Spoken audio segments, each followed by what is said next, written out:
watching this video, like, comment, share and subscribe. আল্লাহ পাক ঈমানদারকে ডেকে বলেছে, দুনিয়ার কোন কাফের কেবল আল্লাহ বলে নাই, কোন মুশরিক মুনাফিক আল্লাহ বলে না গাই, কোন বেঈমান বেদিনকে আমার আল্লাহ তো বাবা বলে না গাই, কেবল মাত্র শুধুমাত্র একমাত্র আমার আল্লাহ যাদেরকে রুকু করতে বলেছে তারাই তো হলো ঈমানদার।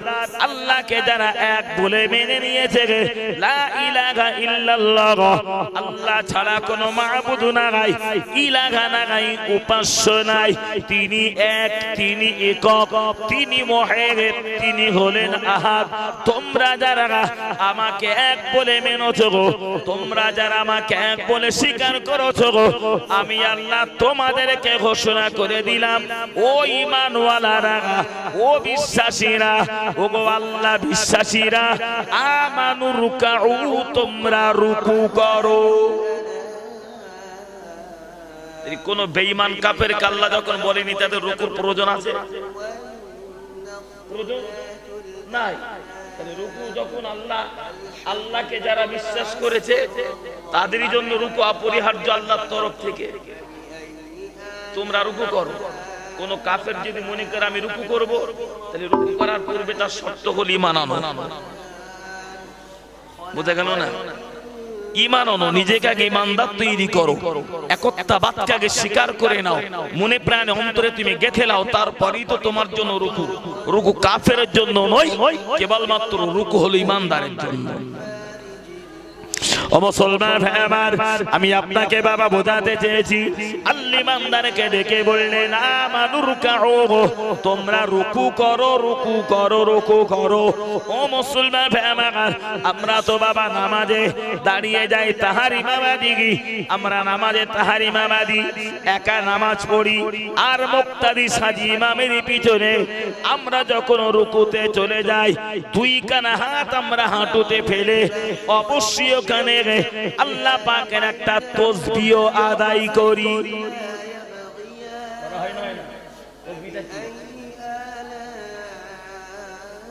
সুবহান রাব্বিয়াল কারীম আমরা আদায় করি। কিন্তু আচ্ছা, আপনার কি বিশ্বাস হয় বলে মনে হয় এই কথাটা সবাই বলতে পারে? না, সবাই বলতে পারে, এটা আমরা বিশ্বাস করতে পারি না, অথচ নামাজ পড়ে। আমার আল্লাহ পাকের শুকরিয়া তুমি ঈমানদার তুমি করবে, আমার তাসবিহ তুমি পাঠ করবে, তুমি আমার তাসবিহ পাঠ করবে। কেননা তুমি যখন আমাকে এক বলে স্বীকার করেছো, তুমি আমাকে আল্লাহ বলে যখন মেনে নিয়েছো, গ্রহণ করেছো, আর আমি আল্লাহ আমার জান্নাত রেখেছি ঈমানদারের জন্য, আমার জান্নাত রেখেছি আমার প্রেমিক বান্দা বান্দির জন্য। ও ঈমানদারেরা, যাহাতে তোমাদের পদস্খলন না ঘটে, তোমরা যাহাতে পথভ্রষ্ট না হয়ে যাও, যাহাতে ইবলিস তোমাদেরকে ধোঁকা না দিতে পারে, টাকা যাহাতে না দিতে পারে। আমি তোমার হায়াত দিয়েছি, আমি আল্লাহ তোমার রুজি দিয়েছি, আমি আল্লাহ তোমাকে সুস্থ মস্তিষ্কের মানুষ তৈরি করেছি, যাহাতে তুমি পথভ্রষ্ট না হয়ে যাও। ওই ঈমানদার যে স্রষ্টাকে এক বলে তুমি স্বীকার করেছো, মেনেছো, সেই স্রষ্টা তোমার মত ঈমানদারের জন্য ঘোষণা করেছে, আমানু রুকাউ, তোমার স্রষ্টার কাছে তোমরা রুকু করো।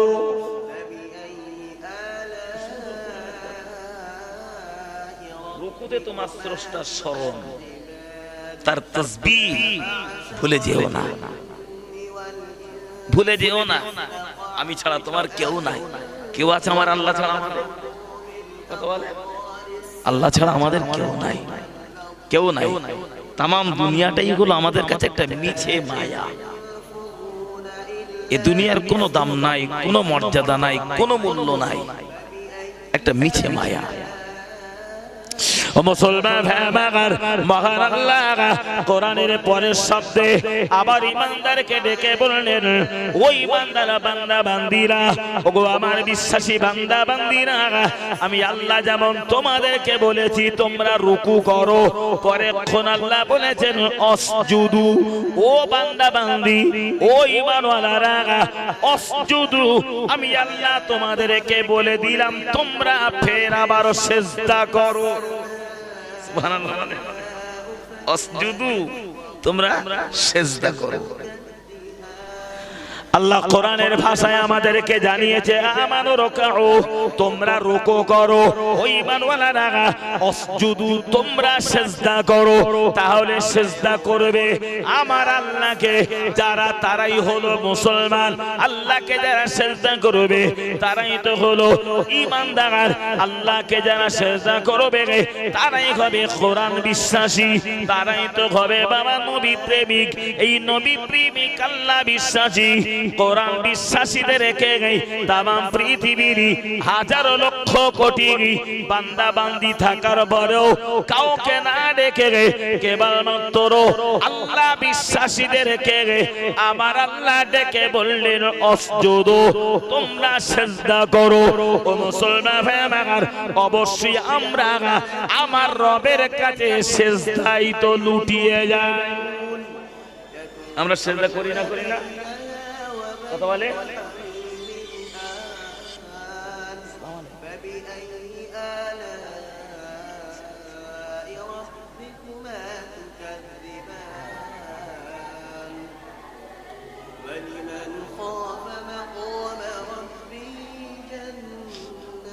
চলো চলো। আমি আপনাকে বাবা যেটা বোঝাতে চেয়েছি, তাহলে আল্লাহ ঈমানদারকে রুকুর কথা বললেন, ঈমানদারকে সিজদার কথা বলেছে। তাহলে আমরা সিজদা করব কার জন্য? আল্লাহ বলেছে রুকু করো, আল্লাহ বলেছে সিজদা করো। আমি একজন সাধারণ মানুষ, আমি একজন নাগরিক, আমি একজন মানুষ, আমি কার জন্য করব রুকু? কার জন্য? আমি বাবা করব সিজদা মহান আল্লাহ পরের শব্দ আবার ঘোষণা করেছে, আবুদু রাব্বাকুম, তোমরা রুকু আর সিজদা করো তোমার রবের জন্য। জোরে বলুন সুবহানাল্লাহ। আবুদু রাব্বাকুম, তোমরা রুকু করবে তোমার রবের জন্য, সিজদা তোমরা করবে তোমার রবের জন্য। যে রব তোমাকে খাওয়ায়, যে রব তোমাকে বাঁকায়, যে রব তোমার হায়াতের মালিক, যে রব তোমার মৌতের মালিক, যে রব তোমার রিজিক ও রুজির মালিক, যে রব এক কথায় তোমার জানের মালিক, কেন তোমরা সেই রবের সাগি দরবারে সিজদায় মাথা নত করবে না? আমি আল্লাহ কাউকে না বলে তোমার মতো আল্লাহ বিশ্বাসীকেই তো ডেকে বললাম আমি তোমার প্রতি খুশি, তাই তোমার তরফ থেকে চেয়েছি আমার জন্য সিজদা।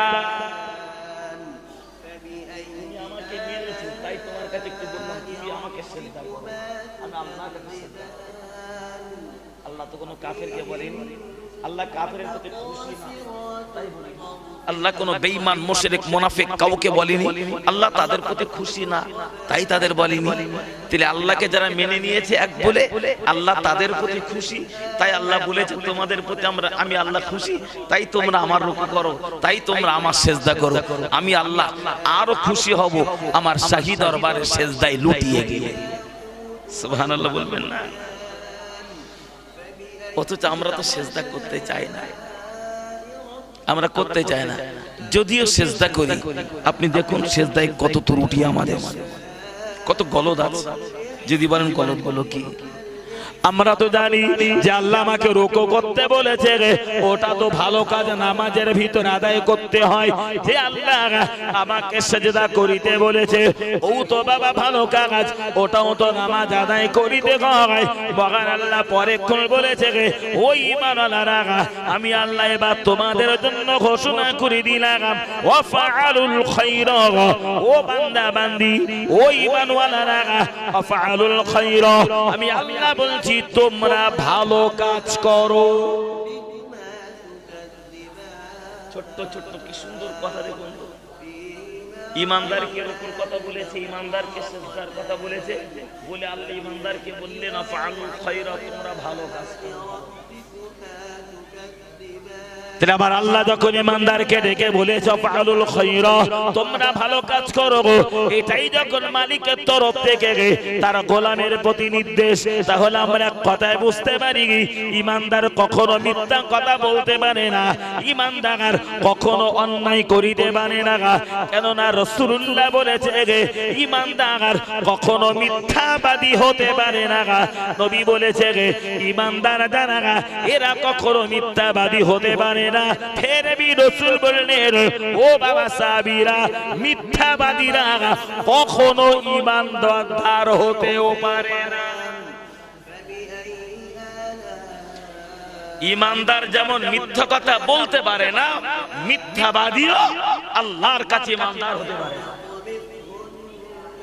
তাই তোমাকে যদি ঈমানওয়ালা হতে হয়, যদি তোমাকে ঈমানদার হতে হয়, রাসূলুল্লাহ বলেছে তোমার জবানকে তুমি সাবধান করো, তোমার জবানকে তুমি হেফাজত করো মিথ্যা কথা থেকে। সমস্ত আমরা তো বাবা বলে থাকি সমস্ত জীবনের পাপের মূল জায়গাই তো হলো মিথ্যা কথা বলা। ঈমানদার মিথ্যাবাদী হতে পারে না, মিথ্যাবাদী কখন ঈমানদার বাবা হতে পারে না। আল্লাহ ঈমানদারকে ডেকে বললেন আফআলুল খায়রা, তোমরা ভালো কাজ করো। আমরা জানি নামাজ পড়া ভালো, নামাজের পাটিতে দাঁড়ানো ভালো, আমরা নামাজে কোরআন তেলাওয়াত করি, সূরা ফাতিহা পড়ি, এগুলো তো বাবা ভালো। আমরা জানি নামাজে রুকু করা ভালো, আমরা জানি নামাজে সেজদা করা ভালো। এরপরে আল্লাহ ঈমানদারকে ডেকে বললেন আফআলুল খায়রা, তোমরা ভালো কাজ করো। তাহলে এখানে তো ভাবতে হয় এই ভালো কাজগুলো আসলে কোন কাজ, ভালো কাজটা কি একটু বলবেন? আমি আপনাকে জিজ্ঞাসা করছি, আচ্ছা একজন মুসলমান যদি মদ খায় এটা ভালো না খারাপ?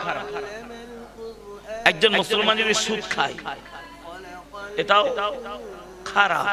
একজন মুসলমান যদি গান প্রেমী হয় এটাও খারাপ। একজন মুসলমান যদি বেনামাজি হয় ওটাও খারাপ। সে যদি আল্লাহ ভোলা হয় ওটাও তো খারাপ। এক কথায় আদেশ লঙ্ঘন যারাই করে তারাই, তাদেরকে আমরা বলবো খারাপ। অর্থাৎ তুমি যখন আমাকে বিশ্বাস করেছো, আমাকে যখন এক বলে মেনে নিয়েছো, আফআলুল খায়রা, তোমরা ভালো কাজ করো, খবরদার অন্যায় পথে আর পা বাড়িও না, ভালো জায়গাটা খারাপ করে দিও না, ভালোর উপরে অটল থাকো। অটলটা কি? তোমরা ভালো কাজ করো। আচ্ছা একজন মাতাল সে নিয়ত করে চাষ থেকে আর মদ খাবো না, অথচ বিশ্বাস করেছে আল্লাহকে, মদ ছেড়ে দিয়ে নামাজ পড়তে শুরু করেছে, এইটা ভালো না খারাপ? একজন সুদখোর নিয়ত করে আল্লাহ সুদ খাবো না, নামাজ পড়বো, এটা ভালো না খারাপ? একজন গান প্রেমী সে যদি গানকে ত্যাগ করে দেয় এটাও ভালো। একজন বেনামাজি যদি নামাজের প্রতি আকৃষ্ট হয়, নামাজ প্রেমী হয়, বেনামাজি, এটাও ভালো।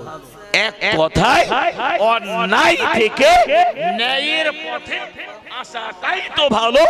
আফআলুল খায়রা, আমি আল্লাহ তোমাদের ওই ভালো কাজ করতে বলেছি।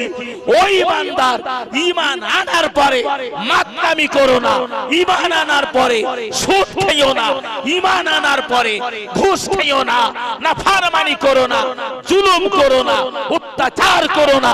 ঈমান আনার পরে মিথ্যাবাদী হইও না, ঈমান আনার পরে সিজদা ভুলে যেও না, রুকু ভুলে যেও না।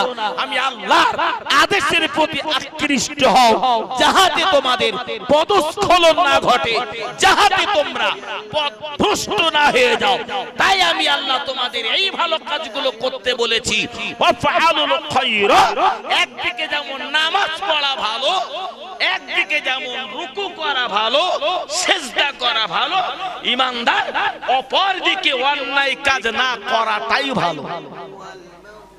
বোঝা গেল না? এগুলো যেমন ভালো, অন্যায়গুলো না করা ভালো। একসাথে তোমার মতো ঈমানওয়ালা যদি দুটি ভালো কাজ করতে পারে, আমি আল্লাহ ঘোষণা করে দিলাম লাআল্লাকুম তুফলিহুন, আমার রহমতের দয়ার জান্নাতের মেহমান তোমাদের বানিয়ে দেব। সুবহানাল্লাহ বলবেন না? মহব্বত করে বলে দুটো ভালো কাজ একসাথে। তাই বলে নামাজি হবে মিথ্যাবাদী হবে এটা না, নামাজি হবে বেরোজাদার হবে ওটা নয়, নামাজি হবে হারাম কাজ করবে ওটা নয়, নামাজি হবে অন্যায় কর্ম করবে ওটা নয়। নামাজি যখন তুমি হয়েছো সাথে অন্যায়গুলো শরিয়াত বিরোধী কার্যকলাপগুলো না করা ভালো, ওই ভালো কাজটা যেন সাথে তোমার থাকে। বুঝা গেল না?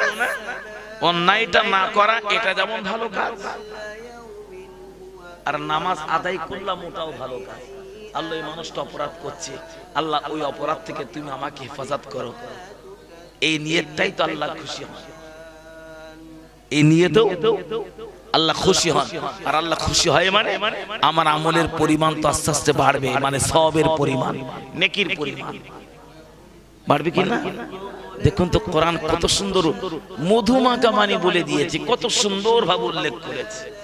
তুমি যখন নামাজি তৈরি হয়েছো, অন্যায় পথে চলে নিজেকে পথভ্রষ্ট করো না।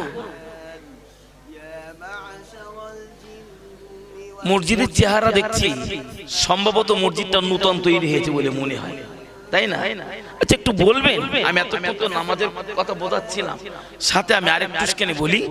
আজকের মসজিদ তৈরি করা হলো, আলহামদুলিল্লাহ, ভালো জিনিস, ভালো কাজ। আমি আপনাদের সবার কাছে একটা কথা জানতে চাইছি, যে মসজিদ আমরা তৈরি করছি বা করেছি বা করব, যে মসজিদের জন্য নামাজ না নামাজের জন্য মসজিদ? নামাজের জন্য মসজিদ। সবাই গ্রামের লোক টাকা দিয়েছে, তাই মসজিদ তৈরি হলো। একটা, দুটো, তিনটে, চারটে, পাঁচটা, ছটা, সাতটা, কিছু কম বেশি 7টা কাতার। তাহলে এক একটা কাতারে ধরলেন 20টা করে লোক দাঁড়াতে পারবে, তাই 7টা কাতারে 140টা মুসল্লি, তাই তো নাকি?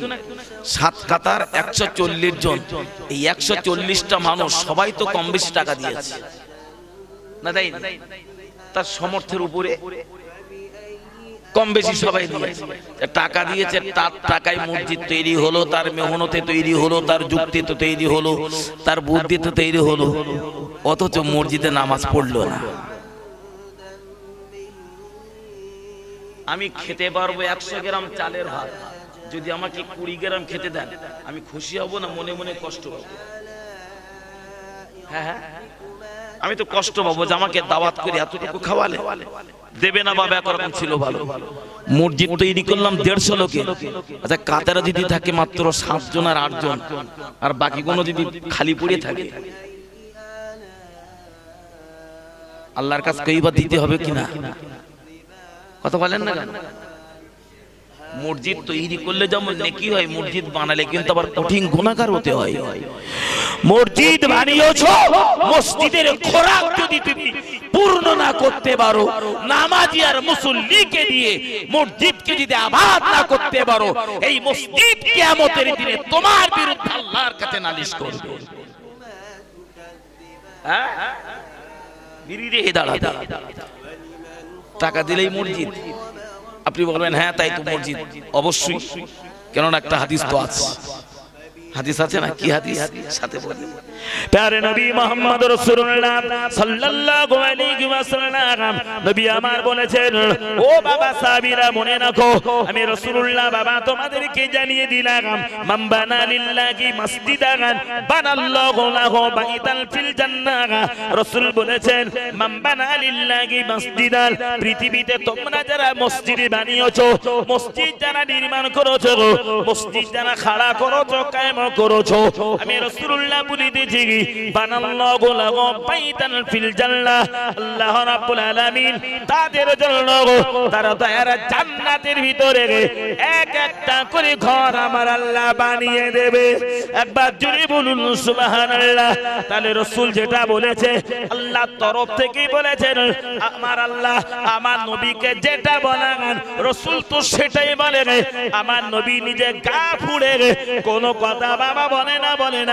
তাহলে রাসূল যেমন বলেছে পৃথিবীতে মসজিদ বানালে আল্লাহ তাদের জন্য জান্নাতে ঘর বানিয়ে দেবে। আমি 1000 টাকা দিয়েছি, 500 টাকা দিয়েছি, আমি লক্ষ টাকা দিয়েছি, আমি যেমন টাকা দান করেছি পরিমাণ মতো আমার চাহিদা অনুপাতে অবশ্যই মহান আল্লাহ আমার জন্য জান্নাতে ঘর বাবা বানাবে, আমার জন্য ঘর মজুদ করেছে। অবশ্যই আমার নামে জান্নাতে বাবা ঘর আছে। অথচ আমার মতো মসজিদ তৈরি করা, আমার মতো দাতা বান্দা, আমি নামাজি হলাম না, আমি রোজাদার হলাম না, মসজিদে টাকা দিলাম, মাদ্রাসায় টাকা দিয়েছি, আমি বাবা রোজা করেছি, এতিমদের পাশে দাঁড়িয়েছি, আমি গরিবদের সাহায্য সহযোগিতা করেছি, সমাজে ভালো ভালো ভালো ভালো অনেক কাজ করেছি।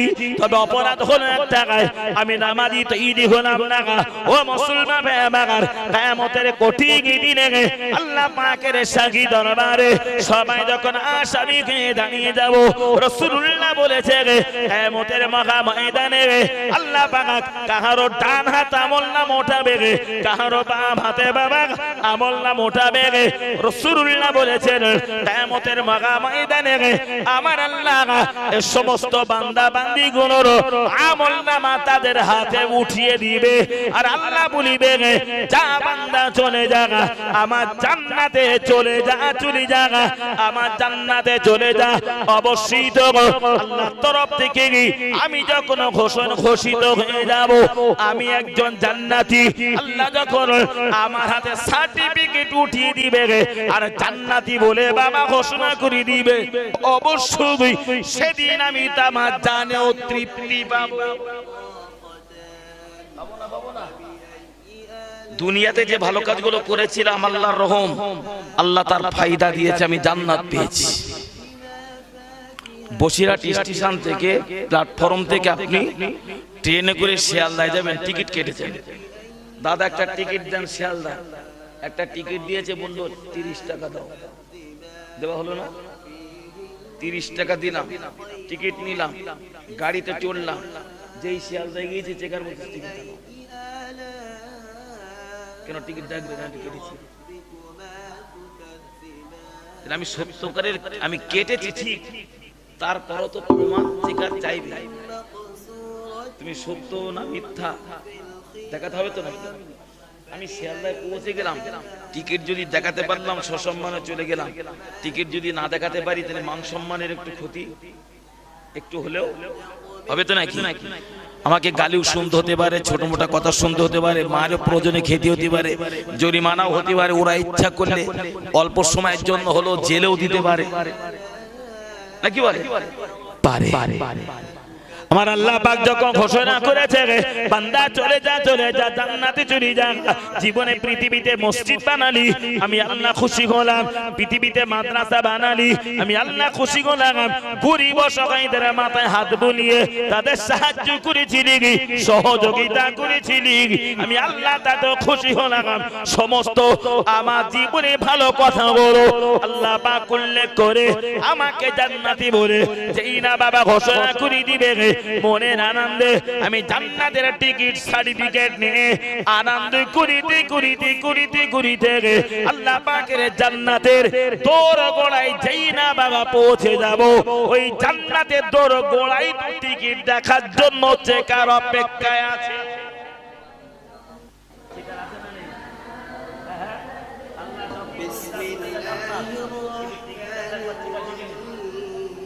টিকিটটা কে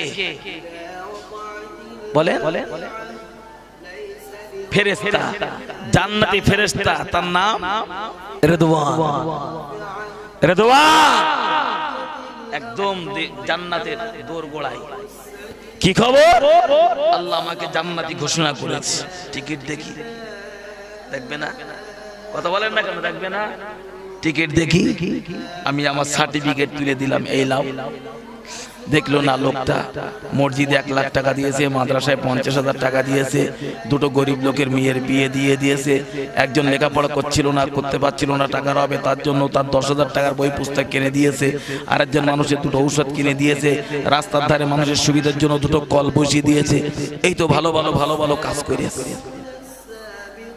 টিকিটে লেখা থাকবে না? আমি আমার জীবনে কি করেছি? তো রেজওয়ান দেখলো, যাও যাও যাও যাও, তার মানে আমি ছাড় পেয়ে গেলাম, তাই না? আমি ছাড় পেয়ে গেলাম, যাও যাও। আল্লাহ পাকের বারিশটা আছে কার রেদবাগান, আমার আমলনামা দেখেছে রে, আমার জান্নাতের টিকিরি বাবা দেখেছে রে, দেখে বলবে যাও এবার চলে যাও, জান্নাতে চলে যাও। ও মুসলমান বাগান, আমি জান্নাতের দৌড় গোড়ায় দাঁড়িয়ে গে, অথচ জান্নাতি দরজা লাগানো বন্ধ করা। প্রিয় নবী বলেছেন আল্লাহ পাকের জান্নাতের এক একটা দরজা হবে আল্লাহ পাকের আসমান আর জমিন জোড়া। জোরে বলুন, মহব্বত করি বলুন সুবহানাল্লাহ। আল্লাহ পাকের জান্নাতের এক একটি দরজা হবে আসমান জমিন জোড়া।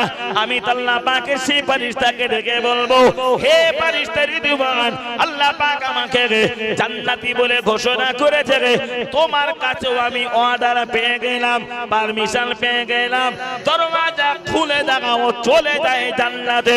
দুনিয়াতে যেমন মসজিদ আমি বানিয়েছি, আল্লাহ আমার জন্য জান্নাতে ঘর মজুদ করেছে, ওই ঘরটাই আমি আমার জান্নাতে দখল করব, ভোগ করব। খুলে দাও জান্নাতের দরওয়াজা, খুলে দাও। ও মুসলমান ভাইরা, এই সময় থেকে আল্লাহ পাকের জান্নাতি ফেরেশতা রিদওয়ান ডেকে বলবে, হে আল্লাহর বান্দা, জান্নাতে যাবি তুমি, আর কেন দরজা খুলবো আমি?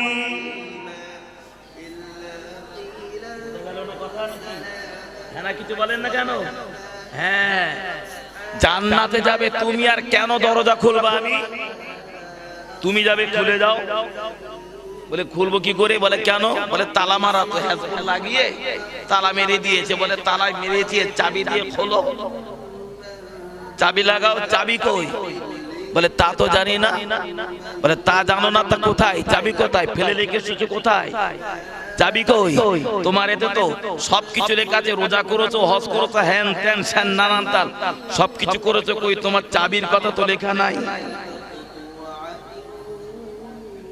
চাবির কথা লেখা নেই।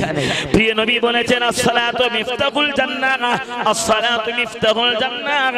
ও বাবা সাহাবীরা, বাবারা মনে রাখো, আমি মুহাম্মদ রাসূলুল্লাহ তোমাদেরকে বাবা জানিয়ে দিলাম, আসসালাতু মিফতাহুল জান্নাহ, নামাজ হলো আল্লাহ পাকের জান্নাতের চাবি। জোরে বলুন সুবহানাল্লাহ। নবী বলেছেন আল্লাহ পাকের জান্নাতের চাবি হলো নামাজ। জীবনে যত ভালো কাজ করেছো, সৎ কাজ করেছো, নেক কাজ করেছো, হে আল্লাহর বান্দা, সব তোমার টিকিটে লেখা আছে, আমলনামায় লেখা আছে, সার্টিফিকেটে লেখা আছে। অথচ নামাজের কথা লেখা নাই, নামাজের কথা লেখা নাই, অর্থাৎ চাবির কথা লেখা নাই।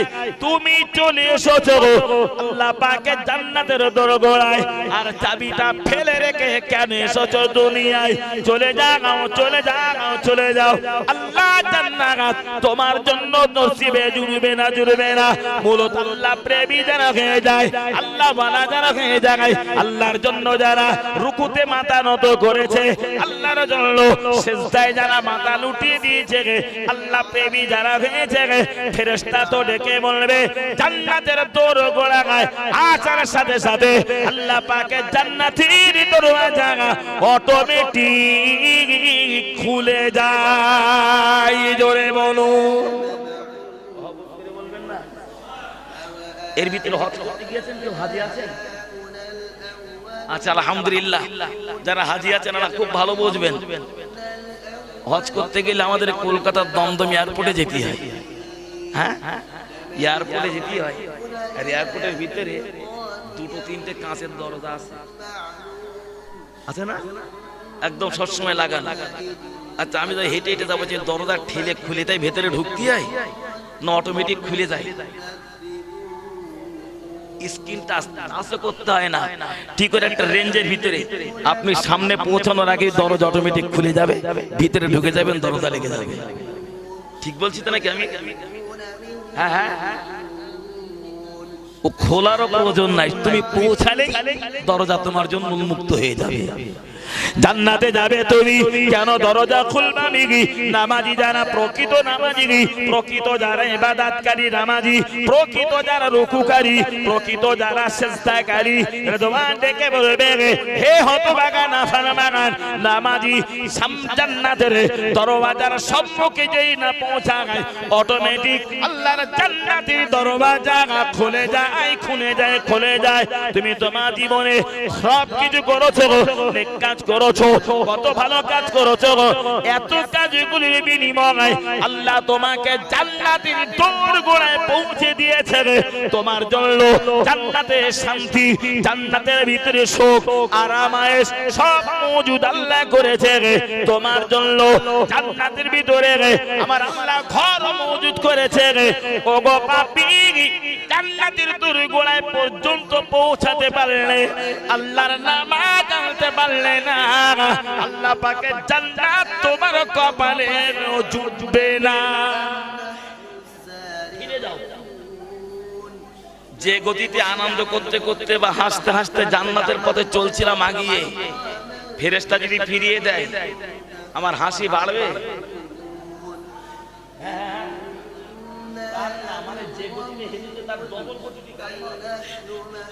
আল্লাহর কাছে ফিরে আসবো আল্লাহ কি খবর আল্লাহ তুমি আমাকে ঘোষণা করেছো জান্নাতি ফেরেশতা যেতে দেয় না কেন বিষয়টা বললেন আল্লাহ এই বৃত্তান্তে এই ব্যাপার বান্দারে মসজিদ বানিয়েছিলে ঘর তোমার জন্য আমি আল্লাহ জান্নাতে ঘর বানিয়েছি সবকিছু করেছো এতটুকু এত কাজ করার পরেও আমি আল্লাহ জান্নাতের দরগোড়া পর্যন্ত পৌঁছে দিলাম জান্নাতের দরওয়াজাও তোমাকে দেখিয়ে দিলাম আমার নামাজ নামাজ নামাজ নসিবে হলো না আদায় করার সব আদায় করেছে শুধু নামাজ থেকে ফারেক হওয়াতে আমি আল্লাহ জান্নাত থেকে মাহরুম করে ফিরিয়ে আনলাম আপনি বলেন এবার আফসোসটা কি হবে কেমন হতে পারে আমি ভাত খাবো বসেছি সামনে থালা গোশত আর ভাত দিয়েছি মাখিয়ে লবণ দিয়ে মাখিয়ে সুন্দর করে কমপ্লিট মুঠো বেঁধে হাতে তুললাম হাত উপরে উঠছে গাল হাও করলাম যেই ঠোঁটের কাছে যে কেউ যেন বাড়ি মেরে হাতে ফেলে দেয়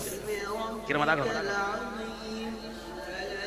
হবে না রাগ হবে না সেদিনের পরিস্থিতিটা কেমন হবে ওয়া আন্না আযাবি হুয়াল আযাবুল আলিম যাও আমার আযাব থেকে রেহাই পাবে না অর্থাৎ তুমি তোমার জীবনে যে ভালো কাজগুলো করেছো অবশ্যই আমি আল্লাহ এর বিনিময়ে তোমাকে নসিব করব ফামাই ইয়ামাল মিসকালা যাররাতিন খায়রান ইয়ারা ওয়া মান ইয়ামাল মিসকালা যাররাতিন শাররান ইয়ারা পেয়ে যাবে সব তবে তবে আল্লাহ বলেছে ভালো কাজের ভালো ফল খারাপ কাজের খারাপ ফল আমি আল্লাহ বেইনসাফি করব না জীবনে যে ভালো কাজগুলো করেছো অবশ্যই তার প্রতিদান আমি আল্লাহ দেব কিন্তু অপরাধের বিনিময় আমার দরবারে তোমাকে ঘেটেনটাও তো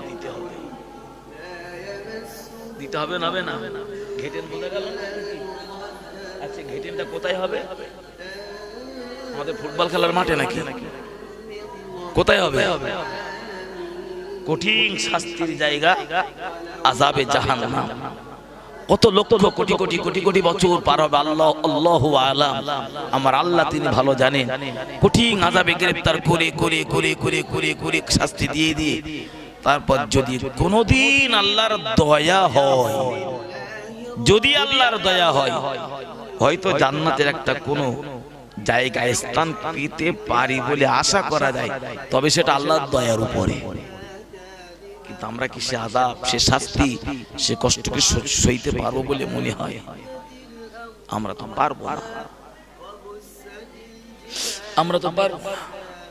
কেন আমি নামাজ থেকে বাবা বিরত হলাম কেন আমি নামাজ থেকে কাফির গিয়েছি বাবা অবশ্যই মাথায় রাখো আমি আপনাকে আমি ছোট্ট করে একটি দৃষ্টান্ত জানাতে চাই প্যারে নবী মুহাম্মদুর রাসূলুল্লাহ সাল্লাল্লাহু আলাইহি ওয়াসাল্লাম নবী আমার মদিনার রাসূলুল্লাহ একেবারে বিদায় বেলা আমার নবীর অন্তিম সময় অন্তিম লগনে আম্মা জান হযরত আয়েশা সিদ্দিকা রাদিয়াল্লাহু তাআলা আনহা গনি ভিতরে কঠিন অসুস্থতার জীবন নিয়ে আম্মা জানে ঘরে আমার নবী আরাম করিতেছেন।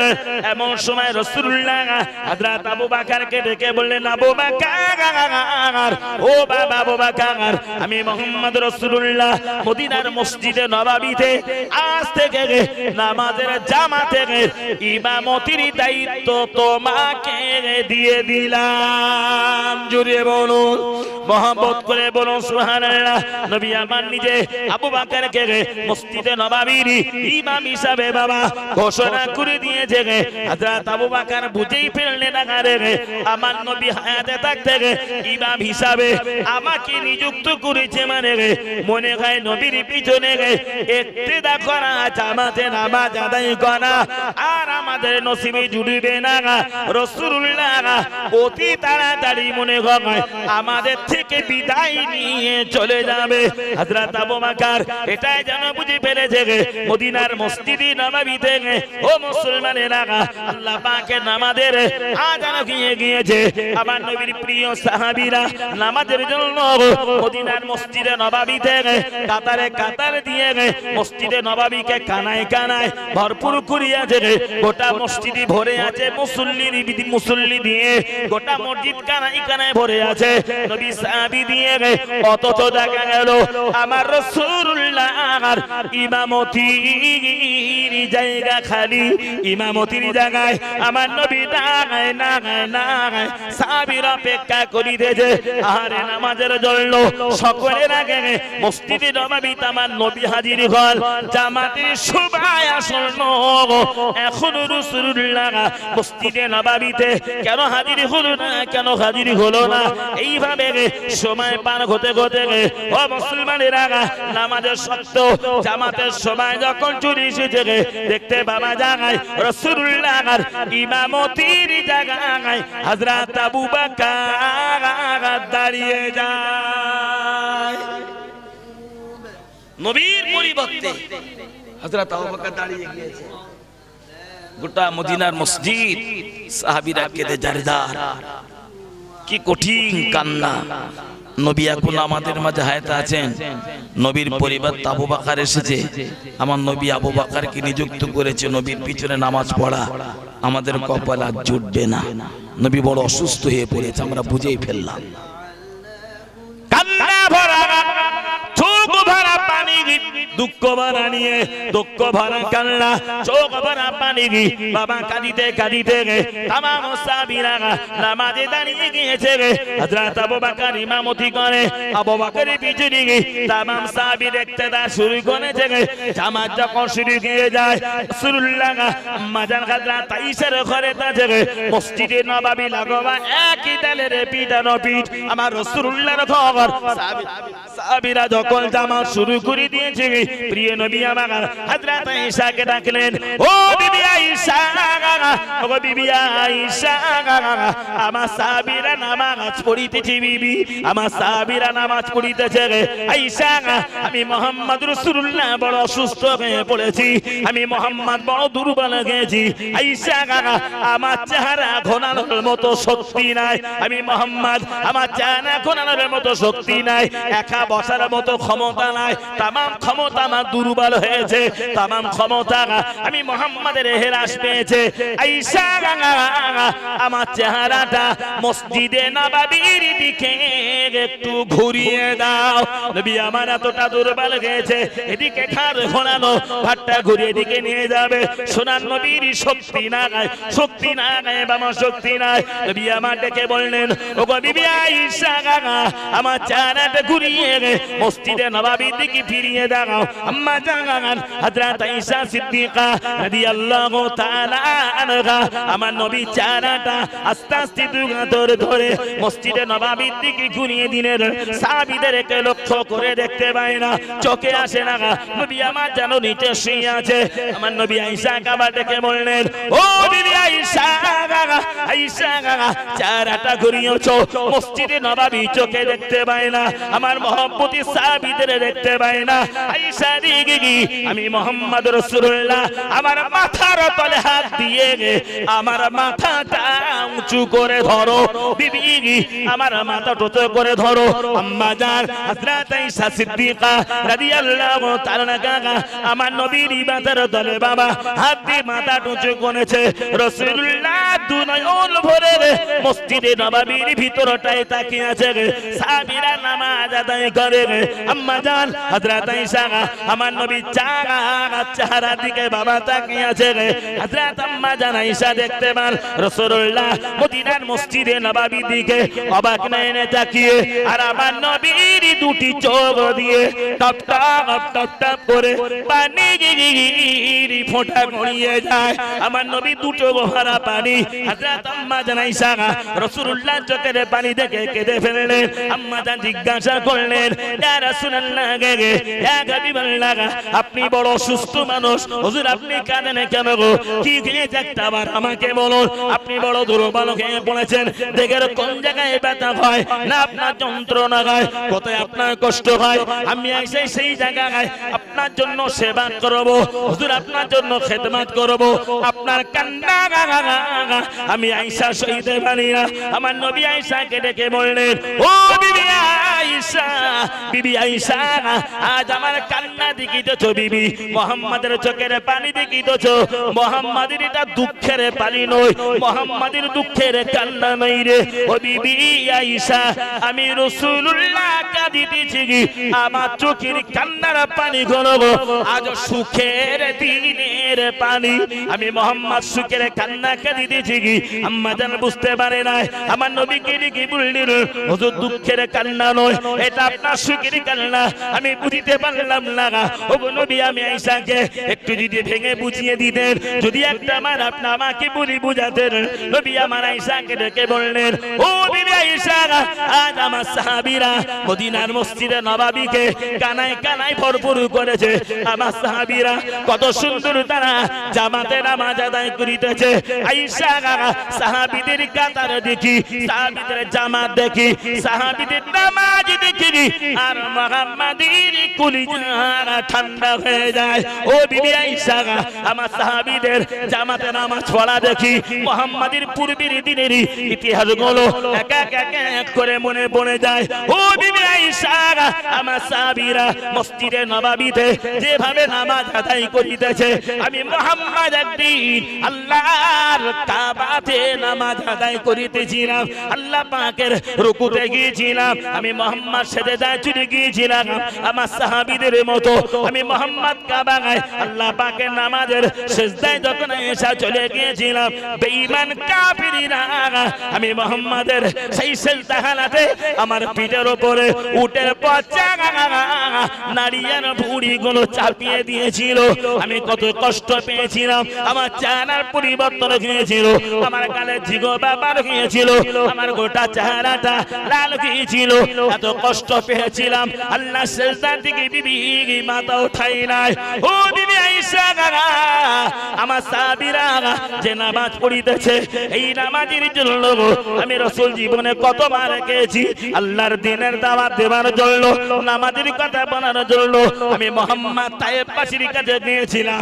আমি রাসূলুল্লাহ তায়েফের ময়দানে মুহাম্মদ যখন গিয়েছিলাম, তায়েফের মানুষেরা আমি মুহাম্মদকে হাঁকিয়ে দিয়েছে, তায়েফের মানুষেরা আমাকে বিবি তাড়িয়ে দিয়েছে। ও বিবি, তাদের তাড়া খেয়ে আমি রাসূলুল্লাহ বাড়ি ফিরে এসেছি। পরদিন সকাল হয়ে যায়, আবার তায়েফবাসীর কাছে আল্লাহর দ্বীনের কথা বলতে যায়, আল্লাহ পাকের নামাজের কথা বলতে যায়। তায়েফবাসী আমাকে পাগল বলে তাড়িয়ে দেয়, আমাকে তারা পাগল ভেবেছে। আমি তাদের পাগল শুনে আমি আবার ঘরে চলে আসলাম। ফির দিন সকালবেলা আবার তায়েফবাসীর কাছে গিয়েছিলাম। ও বিবি আয়েশা, তায়েফের মানুষেরা তারা তাদের ছোট ছোট কচি কচি বাচ্চাগুলোকে আমি মুহাম্মাদের পিছনে লিলিয়ে দিয়েছিল। আয়েশা, ও বিবি আয়েশা, আমি রাসূলুল্লাহ রাস্তায় চলিতেছিলাম, আর সেই তায়েফের ছোট ছোট বাচ্চারা মুহাম্মদকে পাগল ভেবে আমার গায়ে কাকর মেরেছে, আমার গায়ে পাথর মেরেছে, আমার গায়ে থুতু দিয়েছে, আমাকে কত গালি দিয়েছে। বাচ্চাদের কাকরের আঘাত খেলাম, তাদের মার খেলাম, আবার ঘরে চলে আসলাম। আয়েশা ফের আবার চলে গেলাম একাধিকবার যেতে যেতে যেতে যেতে যেতে যেতে তাইফের মানুষেরা আমি মুহাম্মদকে সেই তাইফের ময়দানে এত মারা মেরেছে আয়েশা মারিতে মারিতে মুহাম্মাদের এই গোটা দেহটা রক্তে লাল করে দিয়েছি বিবি আমি রাসূলুল্লাহ তাদের মার খেয়ে তাইফের ময়দানে জ্ঞান হারিয়েছিলাম আমি তো বেহুশ হয়ে গিয়েছিলাম ও বিবি আয়েশা মুহাম্মাদের দেহের রক্তে তাইফের বালুগুলো লাল হয়েছিল আয়েশা আমার সাহাবীরা যে নামাজ পড়িতেছে এটাই তো মুহাম্মাদের দেহের রক্ত ঝরানো নামাজ আমার দেহের রক্ত ঝরেছে আয়েশা কেন কাঁদি তুমি জানো না আয়েশা মুহাম্মদ তায়েফে গিয়েছিল উহুদে গিয়েছিল আল্লাহর দ্বীনের দাওয়াত দিতে গিয়ে উহুদের ময়দানে যাদের সম্মুখীন হতে হয়েছিল আমি রাসূলকে তারা শেখানো মেরেছে কত নির্যাতন কত অত্যাচার জীবনে সহ্য করেছি ও বিবি আয়েশা উহুদের ময়দানে তারা আমাকে মেরেছে আমার মিরি মিরি গালের দুখানে কাঁচা দাগ ভেঙে দিয়েছে গালের গোটা ভেতরটা রক্তাক্ত হয়ে গিয়েছে কাঁচা দাগ ভাঙার কত যন্ত্রণা কত জ্বালা কত কষ্ট আমার গালের দাগ যখন ভেঙে গেল ওই বুকুর থেকে আল্লাহ পাকের বারিশটা রূহুল আমিন হযরত জিবরাইল আলাইহিস সালাম আমার কাছে হাজির হয়ে বলেছিল ওগো নবী ইয়া রাসূলুল্লাহ ইয়া হাবিবাল্লাহ উহুদের ময়দানে আপনার গালে দাঁত ভেঙে দিয়েছে গোটা গালে ভিতরটা রক্তাক্ত করেছে রক্তে লাল করেছে দাঁত ভাঙার কত যন্ত্রণা জানা একটাবার আমি জিবরাইলকে শোনাল আপনার কষ্টের কথা আমি জিবরাইল আমার আল্লাহকে শোনাতে চাই ও বিবি আয়েশা জিবরাইল যখন আমার দাঁত ভাঙার জানা যন্ত্রণা কষ্টের কথা শুনতে চেয়েছিল আমি জিবরাইলকে ডেকে বলেছিলাম ও ভাই জিবরাইল মুহাম্মাদের কষ্টের কথা শুনতে চাও মুহাম্মাদের মারির কথা শুনতে চাও মুহাম্মাদের কাঁচা দাঁত ভেঙে দুয়ার জ্বালা আর যন্ত্রণার কথা শুনতে চাও ভাই জিবরাইল একটা বলো না আমার গুনাহগার উম্মতির কথা কেন শুনতে চাও না জোরে বলুন আর জোরে বলুন সুবহানাল্লাহ ও ভাই জিবরাইল মুহাম্মদ মার খেয়েছে গালে দাঁত কাঁচা দাঁত ভেঙেছে মুহাম্মাদের মাথায় তীরের আঘাত দিয়েছে যত কষ্ট নির্যাতন সহ্য করেছি কোন কষ্ট মুহাম্মাদের ভিতরে থাকবে না আমার গুনাহগার উম্মতি কি যদি আমার আল্লাহ একটা বারের জন্য ক্ষমা করে দেয় জোরে বলবেন না আরো জোরে বলে আয়েশা আমার সাহাবীরা যে নামাজ পড়ছে এ হলো সেই মুহাম্মাদের গালের দাঁত ভাঙা নামাজ সাহাবীরা যে নামাজ পড়ছে তায়েফের ময়দানে মুহাম্মাদের গায়ের দেহের রক্ত ঝরানো নামাজ তায়েফের বালুগুলো লাল করা নামাজ সাহাবীরা যে নামাজ পড়ছে মুহাম্মাদের পিঠের উপরে উটের পচা নাড়ি আর ভুঁড়িগুলো চাপিয়ে দেওয়া নামাজ আমার সাহাবীরা আরে যে নামাজ পড়িতেছে এটা তো সেই মুহাম্মাদের গালি শোনা আর ছোট মোটা কথা শোনার নামাজ ও পুরান আমিনার নাম আয়েশা চোখের পানি ঝরা আর আমার আল্লাহকে ডিকি বলি আল্লাহ নামাজের জন্য জীবনে কত কষ্ট পেলাম নির্যাতন সহ্য করলাম জীবনে কত অত্যাচারিত হলাম আল্লাহ হাজার ব্যথা বেদনা কষ্ট নির্যাতন ধৈর্য ধরার পরে শান্তির নামাজ আর জামাত তোমার বন্ধুকে বিদায় বেলা তুমি দেখিয়েছো আয়েশা মালিকের দরবারে কাঁদি আমি মুহাম্মদ চোখের পানি ঝরাই আমার আল্লাহকে ডিকি বলি আল্লাহ যে নামাজের জন্য এত কষ্ট পেলাম প্রতিষ্ঠা করিতে আমার সাহাবীরা স্বাধীনভাবে সেই নামাজ আদায় করিতেছে আল্লাহর একারি চোখের পানি ঝরাই আমার আল্লাহকে ডিকি বলি আল্লাহ ও রাব্বুল আলামিন আল্লাহ আমার সাহাবীরা যেভাবে মদিনার মসজিদে নববী থেকে জামাতবদ্ধ হয়ে নামাজ আদায় করে। আমার উম্মতি এইভাবে তারা যেন কিয়ামত পর্যন্ত জামাতে নামাজ আদায় করে।